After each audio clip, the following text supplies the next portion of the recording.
नमस्कार। केंद्र सरकार के द्वारा 8वें वेतन आयोग के गठन को मंजूरी मिलने के बाद करीब 1 करोड़ से भी अधिक जो कर्मचारी हैं और पेंशनर हैं उनमें सुगबुगाहट तेज हो गई है और हर कोई ये जानना चाहता है कि कितना फिटमेंट फैक्टर सरकार के द्वारा लागू किया जाएगा। बेसिक सैलरी के बाद जो फिटमेंट फैक्टर सरकार के द्वारा निर्धारित किया जाएगा उसके बाद जो सैलरी है कितनी मिलेगी और डीए का आखिर क्या होगा, इसको लेकर भी चर्चा चल रही है कि आखिर जो डीए है क्या वह शून्य हो जाएगा। तो इसी मुद्दे को लेकर आज इस वीडियो में आपको पूरी जानकारी दूंगा। आपसे निवेदन है कि अगर पहली बार चैनल पर विजिट कर रहे हैं तो चैनल को सब्सक्राइब जरूर करें, साथ ही बेल आइकन को प्रेस करना ना भूलें, उसको ऑल पर सेट कर लें जिससे आपको कर्मचारियों से संबंधित जानकारी लगातार इस चैनल के माध्यम से मिलती रहे। तो साथियों, केंद्र की नरेंद्र मोदी सरकार के द्वारा कर्मचारियों और पेंशनरों को काफ़ी बड़ी खुशखबरी दे दी गई है। 8वें वेतन आयोग के गठन को मंजूरी मिल गई है। इसी के साथ कर्मचारी और पेंशनरों में ये जानने की उत्सुकता काफ़ी ज़्यादा है कि 8वें वेतन आयोग में फिटमेंट फैक्टर कितना होगा और आखिर ये फिटमेंट फैक्टर क्या होता है, कैसे काम करता है। तो अगर किसी कर्मचारी की न्यूनतम सैलरी 25,000 है और फिटमेंट फैक्टर अगर 2.5 सरकार के द्वारा निर्धारित किया जाता है या 2 गुना या फिर 3 गुना निर्धारित किया जाता है तो सैलरी कितनी होगी, इसके बारे में पूरी कैलकुलेशन आपको इस वीडियो के माध्यम से देने वाला हूं। वहीं पर कर्मचारियों के बीच ये भी चर्चा का विषय बना हुआ है कि 8वें वेतन आयोग में जो डीए है क्या वह 0 होगा और अगर 0 होगा तो फिर इसकी गणना किस तरह से की जाएगी। तो साथियों, आपको बताना चाहूँगा कि जो 8वां वेतन आयोग है उसको सरकार के द्वारा, केंद्र सरकार के द्वारा मंजूरी दे दी गई है। 8वें वेतन आयोग को 2026 में लागू किया जाएगा। इसी दौरान जानकारी प्राप्त हो रही है कि 8वें वेतन आयोग के तहत नई सैलरी का जो स्ट्रक्चर है लागू हो जाएगा। फिटमेंट फैक्टर के हिसाब से बेसिक सैलरी तय की जाएगी। वहीं ये माना जा रहा है कि नया बेसिक पे लागू होने पर महंगाई भत्ता 0 से शुरू होगा। वहीं पर 50% से ऊपर जाने के बाद जो डीए है उस पर सवाल उठने लगे हैं कि क्या डीए को बेसिक सैलरी में मर्ज किया जाएगा।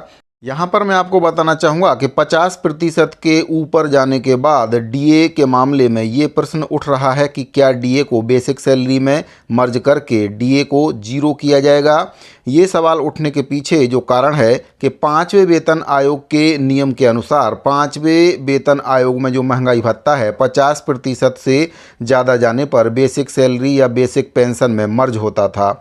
ऐसा सैलरी के ढांचे को आसान बनाने के लिए किया जाता था। जो प्रावधान 5वें वेतन आयोग में था वहीं पर 6वें वेतन आयोग और 7वें वेतन आयोग में इस प्रावधान को नहीं किया गया था। इनके अनुसार डीए को बेसिक सैलरी में मर्ज नहीं किया जा सकता। यह नया वेतन आयोग लागू होने पर फिटमेंट फैक्टर के हिसाब से सैलरी के सुधार के दौरान मर्ज होता है। वेतन आयोग की सिफारिशों के हिसाब से ही आगे महंगाई भत्ता तय किया जाएगा। नए वेतन आयोग के गठन की मंजूरी के बीच जनवरी 2025 के महंगाई भत्ते में बढ़ोतरी के आंकड़े भी सामने आ रहे हैं और कयास लगाया जा रहा है कि जनवरी 2025 से कर्मचारियों को 56% महंगाई भत्ता मिलेगा। नवंबर के AICPI के आंकड़ों से डीए में बढ़ोतरी लगभग कन्फर्म हो गई है। बढ़ती महंगाई के हिसाब से केंद्र सरकार हर 6 महीने में महंगाई भत्ते को संशोधित करती है। यह कर्मचारियों और पेंशन भोगियों को महंगाई से राहत देने के लिए किया जाता है। यह पहले जनवरी से जून और फिर जुलाई से दिसंबर तक लागू होता था और इसकी घोषणा आमतौर पर मार्च और अक्टूबर में होती थी। फिटमेंट फैक्टर के आधार पर केंद्रीय सरकारी कर्मचारियों की सैलरी और पेंशन भोगियों की पेंशन की गणना की जाती है। पे कमीशन की सिफारिशों पर यह लागू होता है। 7वें वेतन आयोग में फिटमेंट फैक्टर 2.57 रखा गया था, जिससे कर्मचारियों की बेसिक मूल सैलरी 7,000 रुपये से बढ़कर 18,000 रुपये हो गई थी।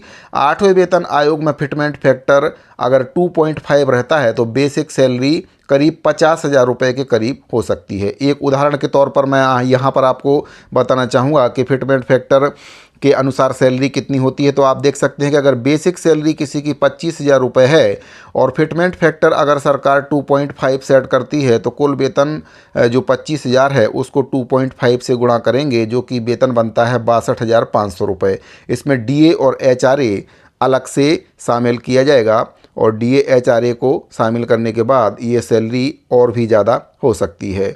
तो साथियों, फिटमेंट फैक्टर कर्मचारियों की सैलरी में काफ़ी महत्वपूर्ण भूमिका निभाने वाला है और फिटमेंट फैक्टर ही ये तय करेगा कि जो कर्मचारियों की सैलरी है उसमें कितना इजाफा हो रहा है। आमतौर पर केंद्र सरकार कर्मचारियों की सैलरी में हर 10 वर्ष में संशोधन करती है और इसके लिए पे कमीशन का गठन किया जाता है। 7वें वेतन आयोग का गठन 2016 में लागू हुआ था, जबकि 6वें वेतन आयोग को 2006 में लागू किया गया था। ऐसे में 8वें वेतन आयोग को 2026 में लागू किया जाएगा। अभी 2025 में वेतन आयोग का गठन कर दिया गया है, लेकिन इसको लागू 2026 में ही किया जाएगा। इसको समय पर लागू किया जा सके, इसीलिए सरकार के द्वारा इतनी जल्दी इस वेतन आयोग के गठन को मंजूरी दी गई है। नरेंद्र मोदी सरकार ने कैबिनेट की बैठक में 8वें वेतन आयोग को मंजूरी दे दी है और केंद्रीय मंत्री अश्विनी वैष्णव ने इसकी घोषणा भी कर दी है। 8वें वेतन आयोग के गठन से करीब 49 लाख से भी ज़्यादा कर्मचारियों और 65 लाख से भी ज़्यादा पेंशन भोगियों को काफ़ी बड़ा फायदा होने वाला है। तो साथियों, जैसे ही इसके गठन के बाद जो फिटमेंट फैक्टर का अंदाज़ा लगाया जा रहा है, अगर 2.5 फिटमेंट फैक्टर सरकार तय करती है तो उसके हिसाब से जो सैलरी है वह फिक्स होगी, और अगर फिटमेंट फैक्टर 2.5 से अधिक यानी कि 3 होता है तो सैलरी और भी बढ़ जाएगी। साथियों, 8वें वेतन आयोग में फिटमेंट फैक्टर की भूमिका काफ़ी महत्वपूर्ण रहने वाली है। बेसिक सैलरी से जो भी फिटमेंट फैक्टर सरकार के द्वारा निर्धारित किया जाएगा उसका गुणांक करने से सैलरी आपके सामने आ जाएगी और उस सैलरी में डीए और एचआरए को सरकार के द्वारा जो दिया जाता है उसको जोड़ने पर पूरी कुल मूल वेतन आपके सामने आ जाएगी कि कितनी वेतन आपको मिल रही है। तो साथियों, 8वें वेतन आयोग के संबंध में ये बहुत ही महत्वपूर्ण जानकारी प्राप्त हो रही थी। उम्मीद करता हूँ कि जानकारी आपको पसंद आई होगी। अगर जानकारी आपको अच्छी लगी हो तो वीडियो को लाइक और अपने अन्य साथियों को शेयर जरूर करें। इस वीडियो फिलहाल इतना ही, मिलते हैं अगले वीडियो में। अभी के लिए दीजिए इजाज़त। धन्यवाद।